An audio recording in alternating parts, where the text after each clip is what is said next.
So hello and welcome back. So today we're going to be taking a look at the main reason why Germany lost World War II was oil by Tick.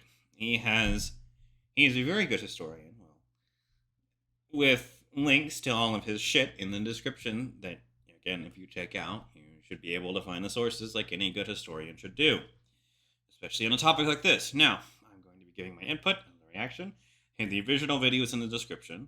And I would, if you like this kind of stuff, please subscribe. Otherwise, this video is definitely being broken into two parts because I talk way too goddamn much. So, there's that. Otherwise, here we go. If Hitler had not invaded the Soviet Union in June of 1941, he would likely have never got another chance. People keep saying that the Germans should have produced more panzers, they should have produced more planes, or produced more submarines. People can't understand why Hitler allows the British to withdraw from Dunkirk, or why his generals call him mad for ordering his men to stand fast and fight to the death when he has so little manpower, even though these are actually strategically sound decisions given the circumstances. Why did Germany have to invade the Soviet Union in 1941? Why was their army marching on foot instead of riding in trucks? Why are they reliant on horses? It's all related to the same question. Why did Germany and the Axis powers lose World War II? And it can all be summed up with just one word. Oil. If you don't know what he just did, that is called a historian's thesis. This is what you do to start your main paper. So, he outlined everything that most people talk about, and then he's going to say that oil was the main reason all of that shit happened. Now he's going to have to defend his point of view for 46 minutes. That is what a good historian does. Let's find out why. Few people seem to realise just how severe the oil crisis was for the Axis in World War II. World War II has been described by one academic historian as the first war for oil. When you study World War II, you should have the oil crisis in the back of your mind because that is how important it is. And we'll find out exactly why in this video. Oil is not the only factor, but oil is the most important one, and it's what dooms the Axis to defeat in World War II. Now, World War I did have oil. Now, there was a... So, it depends. It was not as important for Germany or the Central Powers as it would be in World War II or the Axis. Now, it doesn't mean it was insignificant. Again, it depends. Were your ships coal-fired or were they oil-fired? Most ships back then, the older ones, were coal-fired. Newer ships were oil-fired. Again, and then it depends. There wasn't really much mechanization at all on both sides. It started to happen in 1918, but before then, not really. Tanks, again, it was really an Entente kind of thing. Germany had a lot of captured tanks, but oil wasn't a absolutely war-deciding factor like it would be in World War II. That's not to say they didn't have a chance of victory, but oil is a massive problem for Germany, who's relying on Blitzkrieg or Bewegungskrieg, war of movement, to win its war. By the way, the Germans did not call it Blitzkrieg. The Lightning War, I will go with Bewegungskrieg, the war of movement, is going to be maybe the general term they did use during the war. They did not use Blitzkrieg, and they did not use the term Lightning War. That is something for after the fact. It's also the reason that after the war, Britain is no longer a superpower, and the Soviet Union and the United States are, although that's a topic for another day. Below you'll find a pinned comment with timestamps of parts of the video, so if you want to skip ahead you can do that, but I wouldn't recommend skipping ahead in this case because you'll miss the context. But you'll also find sources, the sources that I use down there as well. Anyway, let's just start from the beginning. And if you check the pinned comment, again, those are his main primary sources he's going to be basing all his historical documents off of, and the timestamps are there for basically you to skim, but if you're doing, he's doing historical paper more or less. I've done something very similar on a different channel, in which you do need to fucking watch the whole video to understand what the hell's going on. So the 19th century was the age of coal. Britain was the leading coal-producing country in the world, thanks to Welsh miners. It powered its ships with coal and thus dominated the waves. In fact, this was the reason that it had such a big merchant fleet. It was the only nation really able to power it thanks to coal.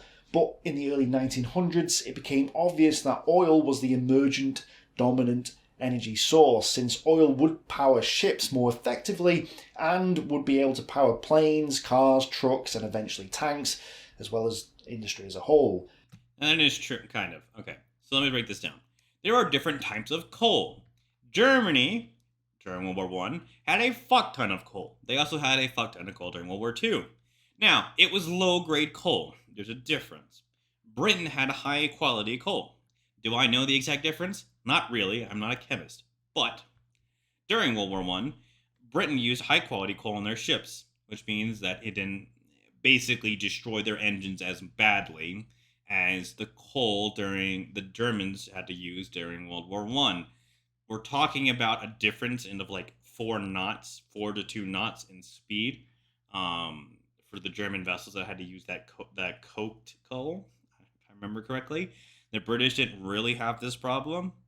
Drakkenfell, if you go watch his channel, does a more in-depth explanation on that side. But yes, oil was starting to become more relevant, which is why the British Empire, got oil rights from, well, a lot of their colonies. Coal could not power tanks, nor could it compete with oil. Therefore, on a strategic level, whoever controlled the oil controlled the world. And at this stage, the only real oil producer was the United States of America. Venezuela and the Soviet Union, plus a few other minor countries, are producing some oil, but the United States was producing nearly 70% of the world's crude oil at this stage. Britain, Germany, France, Italy, the old European powers do not produce oil.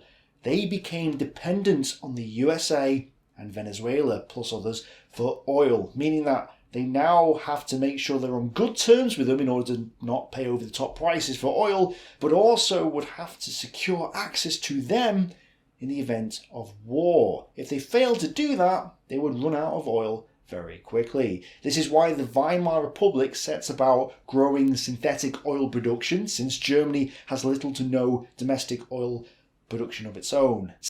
Now, this is very true. Now, God, I'm stopping. We're going to take forever to finish this video. But the oil production in the United States for the good half of the 20th century was basically the United States just fucking is loaded with oil.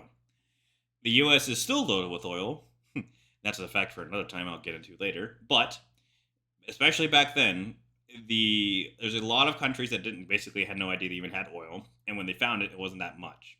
The United States was outproducing fucking everyone in oil, and that will become a major factor in World War II, because we can literally just send oil to fucking everyone and give them a significant advantage and just run all of our shit. The Axis couldn't do that. They couldn't do that at all. One of the main reasons Japan started the fucking war was because they needed oil and resources in the East, and they would not have it from the U.S. embargo. And as you can see, in 1940, an embargo from the U.S. is a significant amount of their oil.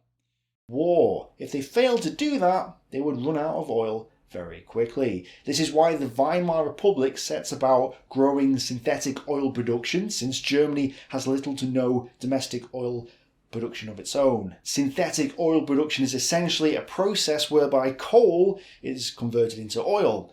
And that's how desperate they were for oil. They were willing to use coal itself in great demand, and Germany was also sure of that as well. I have heard recently that coal in World War II, they had a fuck ton of coal. They had enough for like 2+ years of whatever. The problem was the synthetics of oil. This is a recent thing I found out. And it makes sense. Germany has a fuck ton of coal. Not only that, they also occupied like half of Europe, and they could just take their coal. I said Germany. I didn't say everyone else wasn't going to freeze their ass off. Now, converting that to a synthetic oil, you are getting, like, put it this way. It's not a 1-to-1 conversion. For example, let's take like an 8-to-1 conversion. You use 8 pieces of coal for 1 piece of oil. It is not efficient to do this, but it is the only way they can get oil, so therefore they will do it. And the Weimar Republic sets this up. The Weimar Republic is not talked about very much, but that is basically the precursor, and a lot of the fucking general staff, pretty much everyone that fought in World War II, was in the Weimar Republic at some point, or Weimar Army, the Reichswehr, at some point.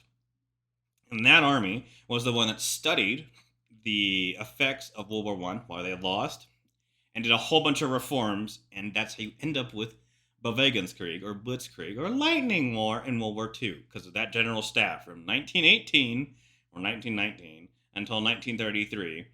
That's all of them. Problem was that this was an expensive process, very expensive, but it was also a limited process. However, the cost was deemed to be essential on a strategic level in order for Germany to become economically independent from the oil powers. For Hitler, autarky, economic independence and self-sufficiency was the goal if Germany was to wage war, and oil was probably the biggest limiting factor that he faced. It took time to grow the domestic synthetic oil industry, and this was nowhere near prepared to meet the demands of Germany's oil consumption when Hitler's National Socialists took power in 1933. And that is a very key point. Autarky. If anybody plays Vicky 3, fun fact, if you play Vicky 3, you understand this very clearly. If you don't, I'll explain a little bit. So, you're trying to become independent, and you want to wage war. What are the two things you really need to secure? Well, your war material needs to be produced in the country that you are playing as, or are. If, for example, you don't have a domestic arms industry, and you don't have the ability to produce explosives, and you don't have the ability to produce tanks, or airplanes, or any of that shit in your country, when the war starts, you don't get any more of that stuff. If you try to import it, it may well get sunk. That country could also tell you that they're not going to do that anymore. There's a lot of reasons to be self-sufficient. Oil, again, is one of those reasons, which makes sense because on a war footing, you're not going to be able to import oil. So therefore, you need to build an industry that is going to be taking a loss. Okay, it's going to be going in the red, but the government will pay for the expenses because it is such a strategic material to have. When Hitler's National Socialists took power in 1933, Germany was reliant on imports, and the oil producers during the 1930s were essentially the United States, Venezuela, and the Soviet Union, the nations that Hitler would wage war against or would not be able to trade with when war broke out. Even the Middle East, specifically Iran and Iraq, were not producing much oil at this stage, and what little they did produce could not be easily moved to Europe, as the British were finding out to their cost. This meant that both the British and the Germans were reliant on the USA and Venezuela for oil. In Europe, Romania is the largest exporter of crude oil, but even combined with German output, as well as the rest of the European output, like Hungary, this is simply not enough to meet European demand. In fact, Romanian oil production had sunk from 8.7 million tonnes in 1936 to 5.2 million tonnes in 1941, partly due to political reasons. So Romania isn't really a reliable source of oil, and in 1939 Germany still imported 60% of its petroleum requirements, and that's during peacetime. So what happens when the Germans go to war? They don't have fucking oil, is basically what happened. A lot of they had stores of oil for going to war. Not that long, but they thought they were hoping it would be enough. Because even during Battle of France, there was a problem with fucking oil. And Romania, it does produce oil. It doesn't produce a lot of it.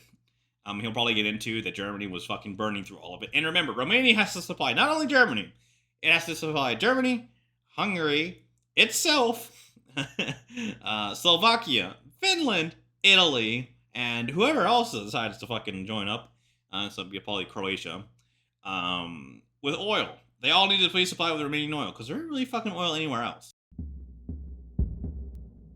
The quick victories in 1939 and 1940 produce a massive energy crisis in Germany. When the French surrender, Britain decides to keep fighting. This means that imports from outside of Europe cease thanks to the British blockade. Germany's domestic oil production, synthetic or otherwise, now suddenly has to meet the demands of not only Germany itself, but all the countries it's just conquered. This was really bad news. Germany and a sphere of influence consumed 9,558,000 tons more oil than it produced. And this was in 1940. Britain, wooed to the last moment, had declared war on him, placing him in a position of strategic and economic dependence on the state whose annihilation was the central objective, the Soviet Union.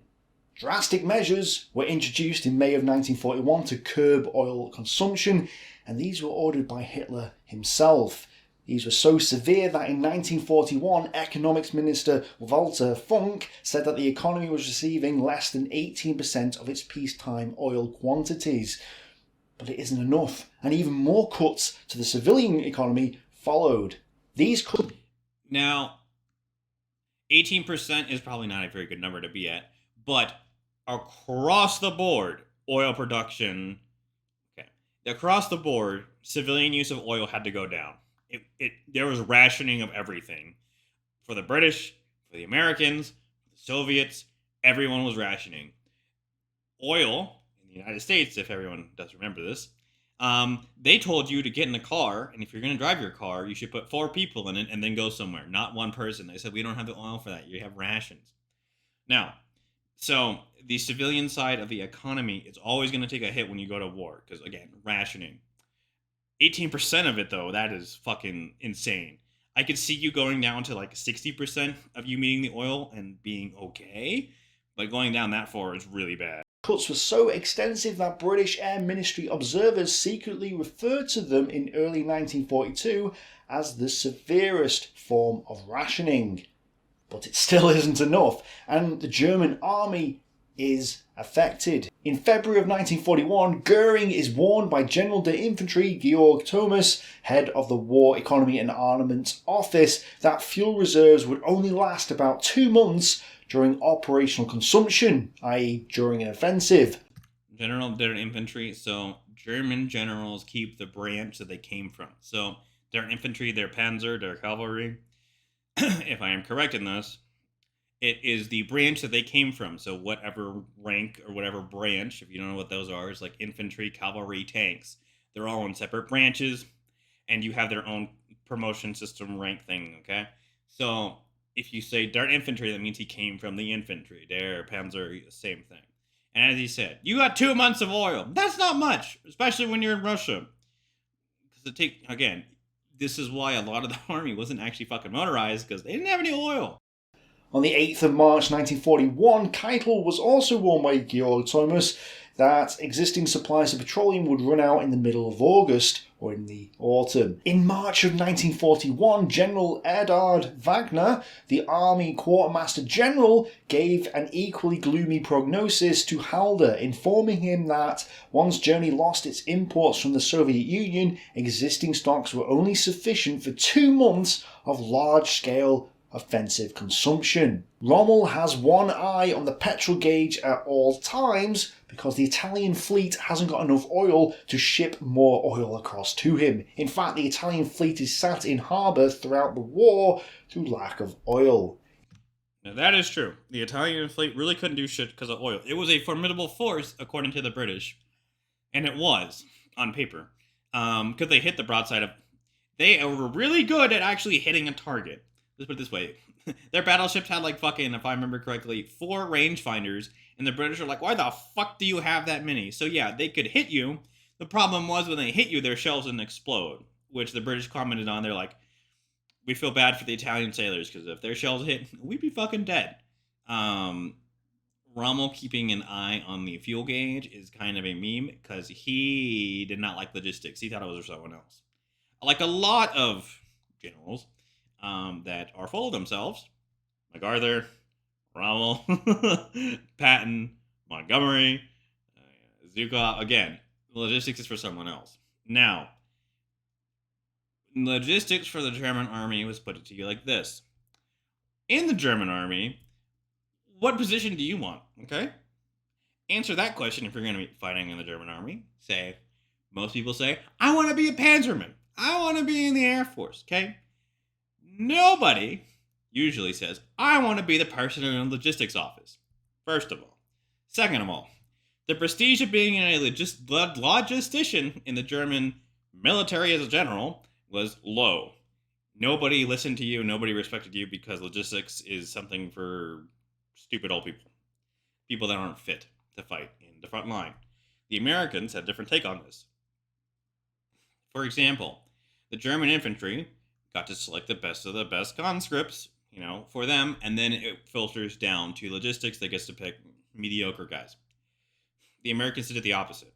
The Americans picked the best of the best, went to the technical fields. Artillery, signals, logistics, blah, blah, blah, motor transportation, all that shit. Then it goes down and down until the infantry gets picked and they get whatever's left. Okay?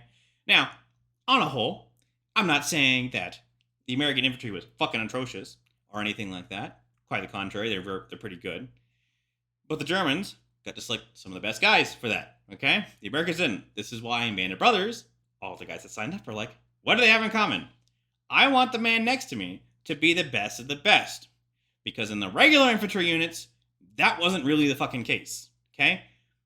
In the airborne, which were the elite guys of this era, that was different. They all went through the same intense training, blah, blah, blah. They were some of the best guys. All of them knew they didn't want to serve in a regular line unit, okay, with American infantry guys. That is one of those reasons, okay? Logistics plays a massive role in war, but is usually not paid enough attention to. Again, there's a famous quote of amateurs study tactics, professionals study logistics, which you'll probably say.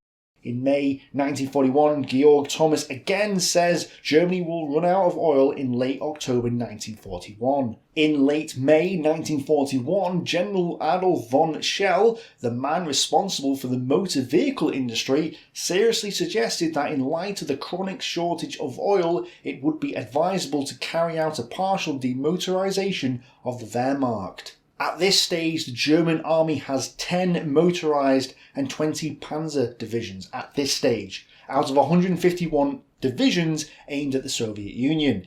Now that is something that's not paying enough attention to. 121 infantry divisions, 10 motorized, and 20 panzer, okay? Now, again, the motorized and panzer divisions are actually much smaller than regular infantry divisions. Regular infantry divisions, I don't even want to try and give them a number. It could range from 10 to 30,000 depending on what the situation is. Usually panzer divisions, and my professor that I just brought up said 6,000. Again, that's a range, 6 to 10,000. You could play with the numbers there.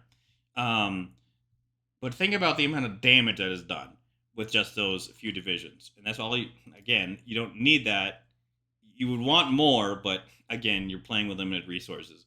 But it is important to note that a lot of the divisions on the Eastern Front were infantry. Even for the Soviets, this is also true. It was still an infantry's war, to put it that way, for World War II. The only side that wasn't true was really the Americans and the British, because they had a fuck ton of motorized equipment and they could actually do blitzkrieg warfare because a lot of their shit was motorized. But even then, they still had a massive amount of infantry divisions.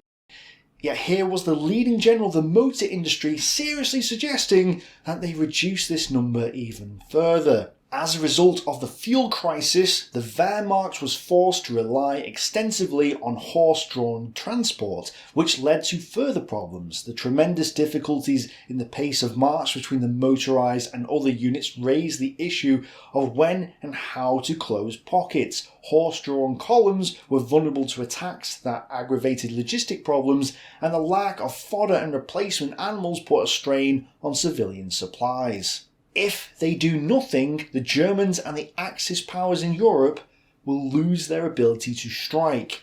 They either have to find peace with Britain or find oil elsewhere.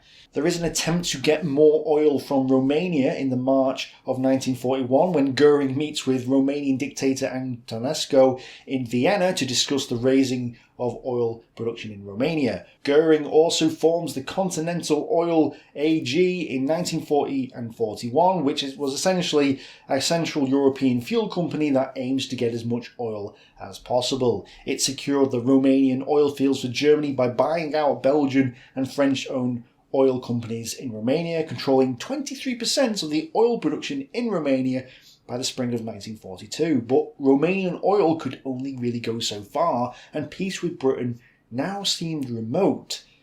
What option was left for Germany in late 1940 and 41? They could take the Middle East, but again, the oil industry there is in its infancy, and the British are not extracting much oil from it themselves. Plus, how would the Germans get that oil back to Germany to be refined? It's just not practical. So, that is true. There wasn't really much oil in the Middle East at all at this point. Now, he is kind of, I don't know, glossing over the fact that Germany went on 2 fucking major operations in the Mediterranean and the Balkans that they didn't really need to fucking do. That burned a fuck ton of their oil just before they go hit the Soviets, by the way. You know, the invasion of Yugoslavia, which Yugoslavia fucking freed itself during World War II. Maybe I'll do a video on that. But yeah, the partisans basically fucking destroyed the German army that was in Yugoslavia. And also the invasion of Greece. And then Albania fucking taken over. And if you just keep going down there, you're just burning oil that you do not have and resources that you do not have on a front that has to be occupied by people that don't like you. Again, not saying it was a right call to do that, but again, you wouldn't have burned as much fucking oil before the Soviet Union by doing this operation. Unless he wants to watch his war machine and economy collapse, there's really only one viable option to Mr. Hitler at this stage. The occupied territories would drain Germany's meagre petroleum reserves within a year unless the Third Reich took immediate action to expand its supplies by invading the Soviet Union. On the 31st of July 1940, Hitler decides that the attack on the Soviet Union is going to happen. Some have said that Germany should have done one of several other options, like smashing the British in the Middle East or concentrating on the U-boat war. But it's clear, at least in Hitler's mind, that there's a time limit going on. At the Berghof on the 9th of January 1941, Hitler says that smashing the Soviet Union would represent a great relief to Germany and to Japan. After Russia's destruction, Germany would be unassailable. Russia's expanses contained immeasurable wealth. Germany must dominate them economically and politically, but not annex them. Thus, she would have all the potential for waging war, even against continents in the future. We're just talking about the United States right there. And that is true. The problem, just backing up, the invasion of Greece and the invasion of Yugoslavia and all the shit that happened in the Balkans happens in 40 and 41, which Germany doesn't have. That's the reason the invasion for Barbarossa is so late, is because they're down there and they still can't get their divisions back up to the positions that need to be in the Soviet Union, and that's why they have to delay the invasion of Barbarossa. You see how that fucking turned out. Now, it is, and if you have to think in Hitler's mind, it's not just the fact that he's thinking strategically. No, communism and Judaism and what he saw in the Soviet Union, which was the greatest threat to the Germans. Okay, you have to read fucking Mein Kampf and all that shit to understand that he's fucking crazy. But the resources that you would be able to take from that, he's trying to be able to wage a long war, like the United States can. The United States has unlimited resources.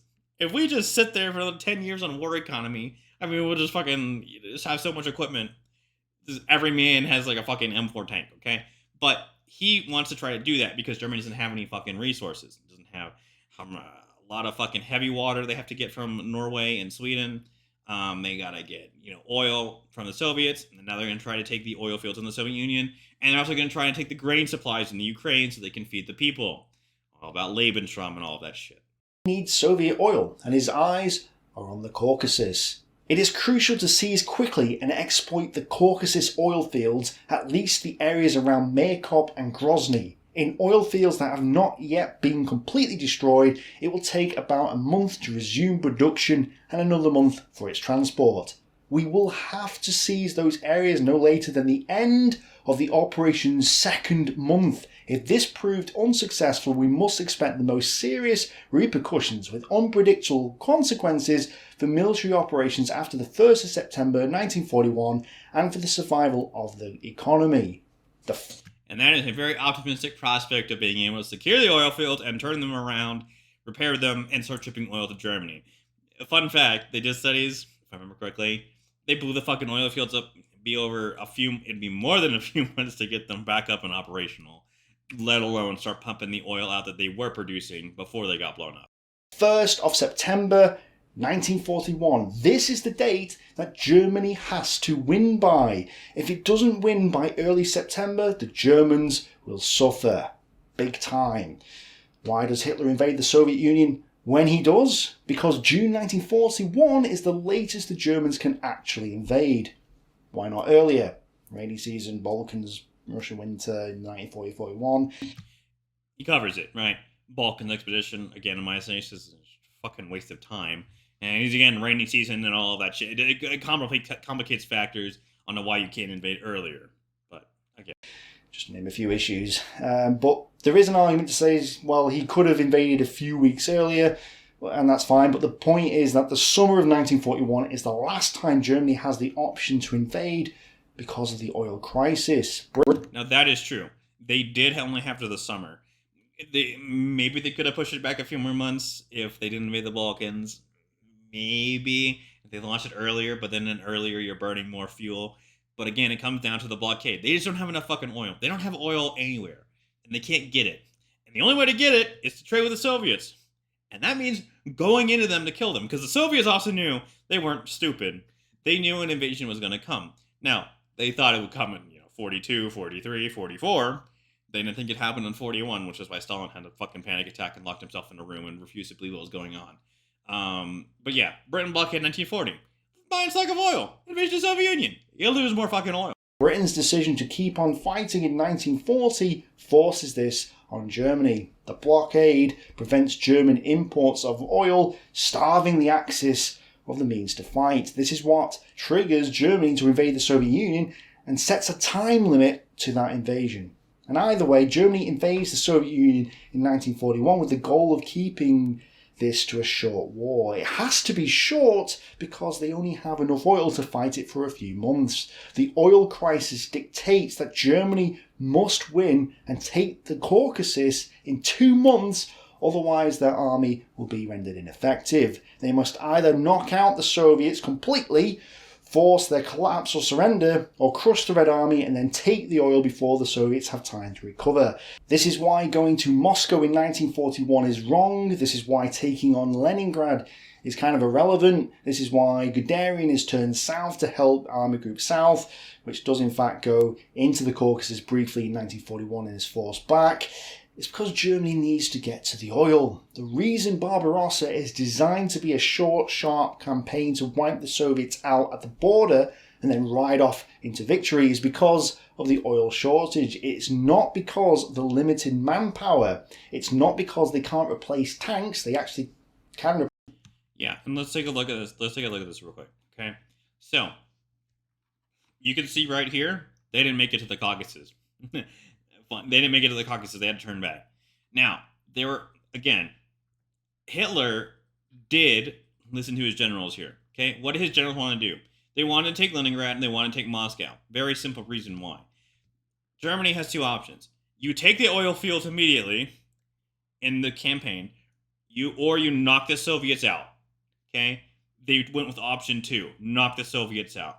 If they thought if they took Moscow, they took Leningrad, and they took all of this shit, the Soviets would sue for peace. In that peace deal, the Germans would ask for basically the fucking down here for the oil fields down here. Wow, my fucking brain is just stopping. Armenia, Azerbaijan, those places down there. They would want those out of the peace deal to get the oil flowing, and they'd obviously have like fucking Ukraine for the oil or for the food. Now, was that gonna work? That's an alternate history question. I can't answer you whether if Leningrad and Moscow fall. In my opinion, no. Stalin is gonna throw every fucking person possible, even if those two cities fall, and he'd probably run the fuck away because he's a coward. To the Urals, even though he said he was never leave Moscow. Now, if that succeeded, maybe they get that peace deal. But that's not what happened. He listened to his generals. His generals said, hey, we need to take these two cities. We'll knock them out like we did France. That's what happened in France. That's not going to happen in the Soviet Union. It's a totally different beast. So then, midway through, more like 75% of the way through, Hitler has to shift the focus of his generals and start going for the oil fields in the Caucasus. I remember that now. To start shifting down here to the Caucasus to be able to get the oil because he realizes that they're not getting knocked out right now. It's not because they can't replace tanks. They actually can replace tank numbers, as shown in the previous video. The Germans have more tanks in 1942 than in 1941 and more tanks in 1943 than in 1942. The problem is that they can't run the tanks they already have beyond the autumn of 1941. Barbarossa is designed to crush the Red Army, then win. And there's no backup plan if this doesn't happen because it's do or die time. There's little to no mention about Soviet reserves because the Germans are hoping that they don't have any. If they do have reserves, they're not going to get the resources needed to fight them. And that's exactly, it's wishful thinking, right? Your enemy always has a choice, an option. And when you're fighting your war, they always have a say in what's going to happen. It's very wishful thinking to say, well, I hope they don't fucking use their reserves because we'll be out. I mean, but they don't really have a choice. It's do or die. It's interesting because according to Starhill, the first plans of Operation Barbarossa do not even factor in Soviet reserves at all. Paulus is the first to say, actually, the Soviets will probably have another 100 divisions behind the frontier troops. People say Paulus was a passive commander or bad commander, and I'll come back to that at a later date. But for Barbarossa, he was on the ball. Unfortunately, for the Germans and for Paulus, it wasn't 100 reserve divisions, it was more like 300, although many were not anywhere near their full strength. And they also were a lot smaller than German divisions. Again, Soviet divisions have their own numbers, blah, blah, blah, blah, blah. They're smaller than Western divisions too. The Germans don't really have much choice. If they don't win in 2 months, their army won't be able to win because their main weapon, their panzers, won't have enough fuel to win. So it has to be a short, sharp campaign, and it has to be waged in 1941. Overy states that in 1941 Hitler made the mistake of invading the Soviet Union in the belief that the tactics of lightning war would bring about victory in 4 months. Why 4 months? They started on the 22nd of June, so July, August, September, October when they run out of oil. It wasn't the invasion of the Soviet Union that was the problem, it was the fact that they hoped to win the war in just 4 months. Okay, so that is where we will leave the video. Again, makes sense. 4 months, you need to win, and Battle of France took 6 weeks, so like a month and a half, which is again leading to all that stuff. So I will leave the video there. Go check it out. Leave a like and subscribe because we will be doing part 2, and I will see you for part 2 there. Otherwise, have a nice day.